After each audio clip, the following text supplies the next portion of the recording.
Adesso la partita è sul tavolo della politica cioè, saremmo degli ingenui se avessimo pensato che questa era una partita che si giocava così in 4-4-8 e che si sarebbe potuto dire alla fine che tutti vissero felici e contenti.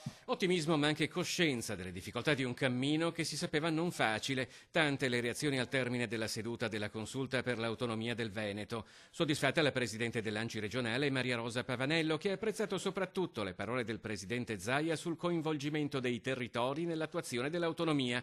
L'ANCI Veneto, ha detto, continuerà ad essere a fianco della regione e del suo governatore, offrendo il proprio contributo in termini di proposte, soluzioni e dialogo. Preoccupato dalla reazione politica delle regioni del Sud, invece il presidente regionale di Confturismo Marco Michielli, a Venezia anche in veste di vicepresidente di Confcommercio Veneto, che teme che il passaggio parlamentare possa essere un modo per rinviare la questione a dopo le elezioni europee, se non alla prossima legislatura.